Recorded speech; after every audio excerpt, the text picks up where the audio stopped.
हाल ही में जनपद सहारनपुर में दो हिंदू संगठनों के बीच आरोप प्रत्यारोप का सिलसिला जारी है। लगातार सोशल मीडिया पर पिछले 3 दिन से एक ऑडियो और एक वीडियो वायरल हो रही है। उस ऑडियो और वीडियो को लेकर हिंदू योद्धा परिवार से राष्ट्रीय अध्यक्ष विश्व काम्बोज ने एक प्रेस वार्ता कर विजयकांत चौहान पर और तमाम अन्य साथियों पर तमाम प्रकार के आरोप लगाए।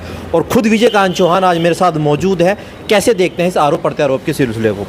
विजयकांत भाई, एक ऑडियो और वीडियो आपने भी देखी बड़ी तेज़ी से वायरल हो रही है, जिसमें आरोप प्रत्यारोप का सिलसिला जारी है और वो वीडियो लगातार आप देखते होंगे बड़ी तूल पकड़ चुकी है। और उसके बाद विश्व काम्बोज ने एक प्रेस वार्ता भी करी। उसके अंदर आपने वीडियो को देखा भी होगा, शायद उसके ऊपर तमाम आरोप आपके ऊपर लगाए गए। कैसे देखते हैं उस वीडियो को? आप बताइए। क्या आपने शायद वो ऑडियो भी सुनी होगी और वीडियो भी आपने देखी होगी कि खुद विजयकांत चौहान टुचपुचिया आदमी है और छोटे स्तर का आदमी है और जानबूझकर वो मेरी छवि बदनाम करने के लिए ऐसे करके मेरे पर आरोप लगा रहे हैं। पूरा शहर जानता है उसके बारे में। वो क्या चीज़ है? चोर मचाए शोर। चोर जब शोर मचाता है उसको लगता है कि शहर शोर मचा के मैं अपनी सच्चाई को दबा दूंगा। ठीक है, शहर की गली गली हर बच्चा बुरा जवान उसके बारे में जानता है कितने आरोप उसके ऊपर हैं और क्या क्या सरकार ने शासन ने संज्ञान लिया। हमारी शासन प्रशासन से बात हुई है, हम उसकी तरह बेमतलब के आरोप नहीं लगाते और फिलहाल हमने कोई आरोप लगाए भी नहीं है। ये पूरा मामला बजरंग दल की ओर से अभियान की तरह चलाया गया। मेरा इस पूरे मामले से किसी प्रकार का कोई लेना देना भी नहीं था, लेकिन उसने हमें बीच में मतलब इन्वॉल्व किया है तो उसका ये अंजाम भुगतेगा। तो हम इससे पूछना चाहते हैं कि आप जो लोगों पे आरोप लगाते हैं, ये ऑडियो जो आपके नाम के वायरल हुए हैं, तो ये क्या ऐसे ऑडियो बन गया? ये कसाई आपके क्या लगते हैं? एक तरफ आप उनकी सफाई कुछ लोग बता रहे हैं कि फर्जी बिल भी दिखा रहा है जीएसटी का। टीपू जो जिसके ना आप नाम ले रहे हैं वीडियो के अंदर, वो टीपू जेल में पड़ा है, शहर का सबसे बड़ा कसाई है। और कई उसके कसाई साथी जो आपके साथ घूम रहे हैं, आप उनसे लगातार लेन देन कर रहे हो। तो मतलब वो इतना बड़ा डॉन है या इतना बड़ा गुंडा है कि कसाई डर के मारे सिर्फ इसको रिपोर्टिंग कर रहे हैं, पुलिस को नहीं कर रहे और अन्य हिंदू संगठन नहीं कर रहे। आप स्वयं समझदार हैं, समझदार आदमी को खाली इशारा काफ़ी होता है। अब जो उसकी लगातार अगली वो वीडियो अपनी सफाई में भेज रहा है लोगों को, साफ दिख रहा है उसके अंदर कि किस प्रकार से वो अपना एक बनावटी चेहरा बना के पहले भी पूर्व में कई बार जालसाजी केस में जेल जा चुका है। गोटेश्वर मंदिर के मैटर में आपको ध्यान होगा, फर्जी डॉक्यूमेंट, फर्जी संस्था, फर्जी अपने आधार कार्ड, फर्जी डॉक्यूमेंट और फर्जी अंगूठा लगा के इन्होंने जो हमारा प्रसिद्ध गोटेश्वर महादेव मंदिर था उसको बेचने के लिए जालसाजी करके मुस्लिम कसाईयों से मिलकर, मुस्लिम जो माफियातों से मिलकर फर्जी आरोप लगा के उस मंदिर को बेचने के लिए उस पर कब्जा करने का प्रयास किया और कोर्ट में फर्जी मुकदमे डाले। अपने फर्जी बसें तैयार की पुराने नियम की, अपने आप 2 साथी मिले, कोर्ट में मुकदमा डाला, फिर उसकी डिग्री बना के उस डिग्री के आधार पर उन्होंने मुस्लिमों को बेचने का प्रयास किया। उसने ये पोल खोली थी, उस मामले में ये जेल गया, 4 महीने जेल रहा। इसके अन्य साथी जो ग्रोह के थे वो भी जेल गए। हाथ जोड़ के एक माफिया मांगे। ये जो जिस वर्षा की आप बात कर रहे हैं, मैं किसी महिला का कोई अपमान नहीं करना चाहता, ना महिला के बारे में कुछ बोलना चाहता। ये खुद वर्षा मेरे पास 3 बार रोई यहाँ पे आके। हमने इसी की बात करी कि आपका पति भी तो इस मामले में वांटेड है, आप अपने पति को बचाने की बात करो। पति को बचाने की इसमें हमसे कोई बात नहीं करी और हमने कहा आपको घर एफिडेविट बैठा है, आपके जो मंदिर के अध्यक्ष उसको भी हमने एफिडेविट दिया, आप इसमें साइन करके ये कहो कि हमारा इस मामले से कोई लेना देना नहीं है, अपने आप को बरी करो। लेकिन कभी भी इन्होंने 2-2.5 महीने तक विधायक को भी, अपने एमपी को भी, उनको भी चूना लगाया, उनको भी झूठ बोला, उनको गुमराह किया। 2.5 महीने तक अभी सुबह शाम कहते रहे, एफिडेविट साइन नहीं किया और उस मामले में विश्व काम्बोज को, उनकी पूरी टीम को जेल जाना पड़ा। वर्षा के पति और उसके देवर भी हाई कोर्ट से स्टे पे बचे में, जालसाजी में, फर्जी अंगूठा लगाने में, फर्जी आधार कार्ड में, फर्जी संस्था बनाने में, जो मंदिरों को नहीं छोड़ रहे। प्रसिद्ध ऐतिहासिक 200 साल पुराने मराठा मंदिर है, उन मंदिरों पर फर्जी वसीयत यार, ऐसे मंदिर जो मुस्लिम इलाके में है, इनका कोई वाली वारिस दूर दूर तो कोई रहता नहीं। इधर मस्जिद है, इधर मदरसा है, बीच में सामने कब्रिस्तान है, बीच में मंदिर जहाँ कोई दूर तक हिंदू नहीं है। अपने कुछ लोगों ने हिम्मत करके 35 साल से वो मंदिर बंद पड़ा था, 35 साल से वो मंदिर बंद पड़ा था। उस मंदिर पर इन्होंने कब्जा करने की नीयत से भूमाफिया एक गिरोह है प्रवीण जैन का, उसके साथ मिलकर फर्जी जालसाजी करके डॉक्यूमेंट तैयार करे। और 6/2 की ज़मीन थी। इसका मतलब होता है सार्वजनिक उपयोग की ज़मीन, जिस पे कोई भी आदमी कब्जा नहीं कर सकता, निर्माण नहीं कर सकता और अपने अधिकार से नहीं करता, कोई संस्था नहीं बना सकता। ऐसी ज़मीन पर इन्होंने वाइटनर से, जो ओरिजिनल कागज थे, वाइटनर से चेंज करके फर्जी जालसाजी करके उनके फर्जी कागज डॉक्यूमेंट दाखिल करके कोर्ट में मुकदमा करके हमारे साथ जुड़े कई लोगों को वांटेड बनाने का प्रयास किया और कई फर्जी मुकदमे इन्होंने करे शहर में। बाहर जो भिखारी बैठा कोर्ट के, भिखारी को खाना खिलाया, खाना खिला के उस भिखारी को कोर्ट में लेके जाकर उसकी फर्जी गवाही दी, उसका अंगूठा लगा दिया, उसे पता भी नहीं कागज में क्या लिखा हुआ है। देहरादून से एक मुस्लिम लड़का था, वो अपने किसी केस में गवाही देने आया था, विश्व काम्बोज और ये प्रवीण जैन के गिरोह ने से बुलाया और जाके किसी और के मैटर में, हमारे मैटर फर्जी गवाही करा दी उसकी। तो फर्जी गवाह बनाने में, फर्जी मुकदमे करने में, फर्जी डॉक्यूमेंट बनाने में, फर्जी अंगूठे लगाने में इनकी पूरी टीम माहिर है। इनके गिरोह के कई लोग जेल जा चुके हैं और अभी भी उन्हीं केसों में ये जमानत में बाहर चल रहे हैं। किसी वक्त उस मामले जेल जाकर चार्जशीट दाखिल हो चुकी है। देखिए, अब सवाल ये पैदा होता है कि जिस दलों पर, हिंदू संगठनों पर जनता विश्वास करती है, गौ रक्षक की बातें होती हैं, वो खुद भक्षक हो चुके हैं, एक दूसरे पर आरोप लग रहे हैं। ये ही भक्षक है, इस शहर का सबसे बड़ा भक्षक है, सारा शहर इसे जानता है। पीछे अभी आपने ध्यान होगा गंगा जल का मैटर हुआ था, गंगा जल बांधने का कोरोना के अंदर, तो टोटली व्यवस्था खर्चा के मैंने की थी। गाड़ी भी हमारी थी, टैंक भी हमारे थे, डीजल भी हमारा था, खाना पीना सब मेरा था। हमने किसी से 5 पैसे नहीं मांगे पूरे शहर तक, ठीक है। और इसने पूरे शहर तक गंगा जल के नाम पे उगाई करी, वो भी सारा खुद खा गया ये, झूठ बोल के छल कपट से। हमारी गौशाला की बात था, यहाँ आपके सामने सब गायें बूढ़ी बीमार बांझ विकलांग गायें, कोई गायें दूध वाली नहीं है। पिछले 40 साल से मैं सेवा कर रहा हूँ। मेरे को 7000 हमने क्या कहते हैं लगभग गोवंश का अंतिम साल अपने हाथ से किया, वर्ल्ड रिकॉर्ड अवार्ड है। देश के कई मुख्यमंत्री सम्मानित कर चुके हैं, पूरे देश की कई सैकड़ों हजारों संस्था सम्मानित कर चुकी हैं। और लगभग 150 मुकदमे में कभी मेरे पे संघर्ष करते हुए रहे। आज तक कोई आरोप नहीं लगता कि कोई कसाई हमारे आसपास फटक भी जाए, कोई कसाई हमारे आसपास फटक भी जाए, हिम्मत नहीं किसी की। तो ये कसाईयों के दलाल शुरू से रहे हैं, पूरी टीम है इनकी, और ये धंधा करते हैं। एक पूरा गिरोह नेटवर्क बना के आधे लोग वसूली करने जाते हैं, आधे लोग काम करते हैं। सारे सबूत हमने प्रशासन के खिलाफ दे दिए हैं। हमने प्रशासन से शांति तरीके मांग की है, आप जांच कीजिए, इनके फ़ोन ट्रैप कीजिए, इनका नार्को टेस्ट कीजिए, इनके कहाँ का किन कितने संबंध है, कहाँ से पैसे लेके आ रहे हैं, पूरा शहर ही नहीं जानता है। और ऐसे लोगों के विरुद्ध अगर ढंग से कार्रवाई होगी तो आगे जो अच्छे लोग काम करते हैं उनको भी बदनामी होने से उनका बचाव होगा। शारदा नगर में एक चक्की है, चक्की के सामने एक सैलून वाला था, उस सैलून वाले के खिलाफ इन्होंने फर्जी तहरीर के कार्रवाई के नाम पे उसे डरा धमकाया, सिर्फ 50,000 रुपये खाए इन्होंने। पूरा वहाँ का पूरा मोहल्ला जानता है। और शहर के कम से कम 500 लोग मेरी नॉलेज में है जो इस नंगे आदमी से सामने फ्रंट पे आके लड़ना चाहते हैं, बहस नहीं करना चाहते। उनसे इन्होंने डरा धमकी करने कितने लोगों को दिए, कई लोगों से काम करे, उनके काम कराने के पैसे भी दिए उन्हें।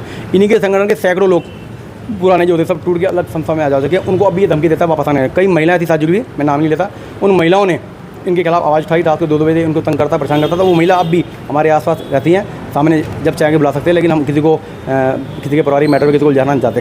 तो आप जब निजी तौर पे इंक्वायरी करेंगे, आप कभी अकेले ना बिना कैमरे के, मैं सबसे मिलवाऊंगा कितने लोगों का इसने उत्पीड़न किया, कितने लोगों को परेशान किया, कितने लोगों के साथ इसने टॉर्चर किया, क्या क्या हरासमेंट किया इसने, सब जानते हैं। जरा सी कोई बात होती है। एक चीज़ और सामने आई है, कुछ लोग बाग ये भी कहते हैं, खुद विश कामोज बोलते हैं कि गौशाला भी चलाते हैं। क्या कितना कुछ सच है उस गौशाला का? गौशाला नहीं, वो पूरी जगह अवैध है। दिल्ली रोड पे चुनाटी के पास जगह है, इतने उस गौशाला का ओपनिंग करी, ओपनिंग करके इसने हवन किया, पूरे शहर के बड़े बड़े को बुलाया, उसके वीडियो बना के पूरे शहर में वायरल किया, उसके नाम से चंदे की उगाई पूरे शहर करने का प्रयास किया। तो वो तुरंत उसकी शिकायत की, एलआई 2-3 बार गई और एलआई ने पूरी रिपोर्ट बना के शासन प्रशासन को भेजी कि यहाँ वर्तमान में कोई गौशाला नहीं है, ना गायें हैं, और वो जगह अवैध है। उस अवैध जगह पे कोई निर्माण कार्य हो ही नहीं सकता। उस जगह के नाम पे इन्होंने फर्जी गौशाला बना के पूरे शहर में गुल्लक लगाई। उस गुल्लक के ऊपर अपनी गौशाला का एड्रेस दिया हुआ था, जैन डिग्री कॉलेज, आज का 2-3 गुल्लक लगी हुई। वो वहाँ चारा डालने के लिए गए, जब चारा डालने के लिए वहाँ कोई गाय नहीं थी, कोई गौवंश नहीं था, तो उन्होंने हरि मंदिर के पुजारी को फ़ोन किया कि आपने हमारे गुल्लक लगवाई है, यहाँ ना तो गाय ना गौशाला है। तो कह रहा हमारी वेबसाइट देखो, हमारी वेबसाइट देखो, हमारी वेबसाइट, झूठ बोला उन्हें।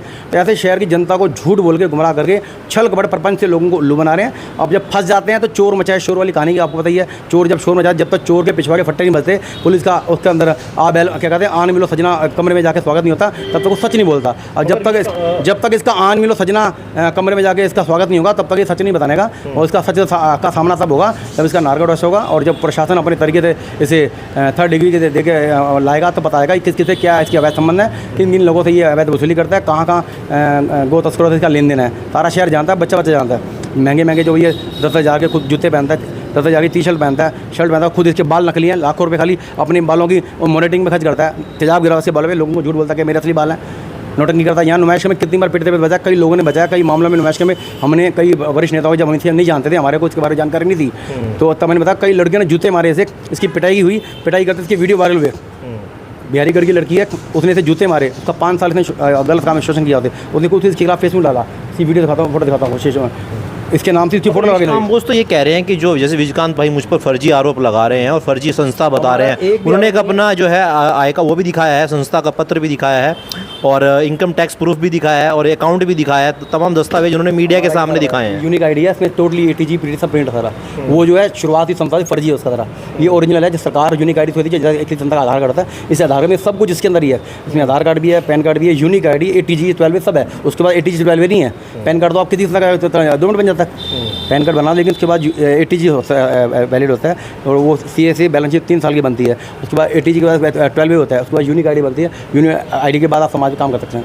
अब सबसे बड़ा सवाल होता है कि अब जनता जो गुमराह होती है, जनता कोई गुमराह नहीं, तो अब जनता कौन हमारे पास आ रहे हैं, कोई जनता साथ नहीं। कल भी इनकी पिटाई हुई नुमाइश में, अपने ही किसी रिश्तेदार घर ये धमकी देने गए थे, उसकी व्यवस्था नुमाइश में पिटाई बन की, और बहुत जल्दी जनता इनका मुँह काला करेगी, इन्हें गली गली इनका जुलूस काट के पता चलेगा, इनको बेनकाब करेगी। तो आप लोग अब इस प्रकरण को लेकर क्या कुछ कार्रवाई कर रहे हैं? हमने प्रशासन को पूरी इनका काला चिट्ठा सौंप दिया, प्रशासन को पूरी इनकी जानकारी दे दी है, और प्रशासन अपने सब जो कार्रवाई करेगा हम संतुष्ट होंगे। अभी सपना लगे एक में कुछ पत्रकार थे आज पुलिस लाइन में, 2 पत्रकार थे, शहर के अच्छे राष्ट्रीय अखबारों पत्रकार है, उन्होंने खुद सब लोगों के पीछे बताया कि सपना रागे के पीछे 1-2 महीने पहले इन्होंने गाड़ी पकड़ी थी, वो लीगल कोई गाड़ी जा रही थी कसाई की, सेलेक्टर हाउस की, तो पहले ये छोटे बच्चों को आगे लगाता है अपने किसी काम से बचने के लिए। अगर मामला पॉजिटिव होता है खुद हीरो बनने के लिए वीडियो बनाने सामने आ जाता है। जब फंस जाता है उल्टा पड़ता है वहाँ से गाड़ी छोड़ के भाग जाता है। तो वहाँ जैसे पहुंचा मामला उल्टा पड़ के पत्रकार वहीं मौके पर खड़े थे, तो वो कसाई जो इसे जान से मारने की कोशिश करते कि साला हरामजादा 50,000 महीना हमारे से ले जा रहा है और अब क्या कहते हैं दोबारा पैसे तो फिर हमें हमारी गाड़ी लोग हमारा लीगल काम है, ये डॉक्यूमेंट सारे पत्रकारों सामने उन्होंने कहा कि चिल्ला चला के हमारे से 50,000 महीना ले जा रहा है सपना राघी पुल के पास। 2 पत्रकार कहाँ इसके, उन्होंने तो पूरे शहर सबको बताया। शहर के पत्रकार जो वर्तमान जिनको ये इंटरव्यू दे रहा है, इनके घर में जो पत्रकार बैठे हैं वो भी सारे मैक्सिमम जो हैं यूट्यूबर जो सारे उसी किसी ना किसी गिरोह से जुड़े हुए लोग हैं सारे, और जो शुरू से मेरे खिलाफ रहते हैं सारे। ठीक है जी, हम इतने साल से काम कर रहे हैं, आज तक कोई एक बंदा बता दे हमने एक भी गुल्लक किसी के यहाँ ज़बरदस्ती नहीं लगाई। हमने लोगों ने 10 बार हमारी अपनी एम्बुलेंस चलती है, लोन पे है, पूरी गौशाला लोन पे है, 25 लाख का कर्जा वर्तमान गौशाला पे है, 30,000 महीना गौशाला की बैठ जाती है। कम से कम 7 से 8 फाइनेंसर होते जो हैं उन फाइनेंसर से सहयोग लेकर सारा गौशाला काम चलता है। ये सारा निर्माण भी सारा टोटली फाइनेंस ही लोन भी लेके चला सारा। 24 घंटे हर सेकंड हर मिनट हम सेवा करते हैं संघर्ष। हमारी अपनी एम्बुलेंस चलती है, 7,000 प्लस गायें अब तक दफना चुके हैं, उसका वर्ल्ड रिकॉर्ड अवार्ड है। और जो यहाँ गाय के लिए हर चीज़ फ्री है, गाय के लिए डॉक्टर फ्री है, गाय के लिए चारा फ्री है, भूसा फ्री है। 6-7 मशीनें हमारे पास जो गायें ये टांग टूट जाती है क्लॉट हो जाती है उसको खड़ा करें सबको फ्री देते हैं, हर समय हर सेवा में फ्री है टोटली। हर विषय पे काम करते हैं लेकिन इसकी तरह ढोंग नहीं करते, ड्रामा नहीं करते। और ये इतने भी काम, ये तो केवल 3 बजे सो के उठता है, रात को 3 बजे जागता है, केवल इसे काम करने के लिए वीडियो बनाना है, लोगों को दिखाने के लिए। कोई धर्म कर्म नहीं करता, कोई ब्रांड नहीं है। ये अपने को ब्रांडी पी के जो आदमी अपने को ब्रांड समझ रहा है, ब्रांडी पीने वाला अगर ये सोचे कि मैं ब्रांड बन गया ब्रांडी पी के, तो ऐसे ब्रांड को दुनिया थूकती है। अगर आसमान में आप थूकोगे तो थूक आपके ऊपर आके गिरेगा, तो ये आसमान में थूकने की कोशिश कर रहा है। मेरा इस मैटर से कोई लेना देना नहीं था, ना मुझे पूरी जानकारी थी। जो और लोग थे जिनके बारे में चर्चा हो रही है उन्होंने ही इस मैटर को वायरल किया, उनसे इनकी लगातार रंजिश चली और पिछले कई दिनों से इनका मामला चल रहा था। मैं अपने काम में था, मेरी माता जी का स्वास्थ्य खराब चल रहा है पिछले 6-7 महीने से, मैं इतना बाहर निकल भी नहीं पाया। लेकिन छोटी मोटी जानकारी मिली तो मैंने आपसे पूछने की कोशिश करी, आपको जानकारी दी कि ये मामला क्या ऐसे थे। आपने मेरे से पूछा था मामला भैया ऐसा चल रहा है, ये मामला है, कोई आपने कहा सबूत दो, मगर ये वीडियो ऑडियो आई मेरे पास, आप देखो चेक करो, बताया आपको मैंने सारा। ठीक है, हमने किसी प्रकार का जो ये बता रहा सोशल मीडिया मेरी तरफ से कोई अभी तक पर इसके इंटरव्यू से पहले कोई मेरे से पर्सनल लेटर कई सरकारी अधिकारी को नहीं गया था, लेकिन इसके द्वारा बकवास करने के बावजूद अब सारा लीगल तरीके से हमने पूरी इसकी हिस्ट्री सरकार से खंगालने की मांग की है। इसका पूरा नार्को टेस्ट हो, इसके कहाँ आवेदन, इसकी फ़ोन की सारी टेस्टिंग हो, फ़ोन की सारी जानकारी हो, कहाँ कितने लोगों से बात कर रहा है पूरी होनी चाहिए। ये केवल चोर मचाए शोर वाली हालत करके केजरीवाल की तरह आरोप लगाना और भागना चिल्लाना चिल्ला के फिर जेल में भी चला गया। आप कह रहे मुख्यमंत्री होगा, ये अपने आप को केजरीवाल समझ रहा है, लेकिन सहारनपुर में इसका फर्जीवाड़ा ज़्यादा चलने वाला नहीं है। तो चलिए, आपने देखा ये वो विजयकांत चौहान थे जिनके ऊपर तमाम आरोप जो है हिंदू योद्धा संगठन परिवार के राष्ट्रीय अध्यक्ष वी सिंह काम्बोज ने लगाए, और इन्होंने तमाम आरोपों को जो खारिज करते हुए अपनी जो है प्रतिक्रिया रखी। खबर फेसबुक पर देख रहे हैं तो वीडियो को लाइक करके पेज को फॉलो करें। इसके अलावा अगर आप इस खबर से यूट्यूब के जरिए जुड़े हैं तो चैनल को सब्सक्राइब करके बेल आइकन दबाना बिल्कुल ना भूलें। नमस्कार।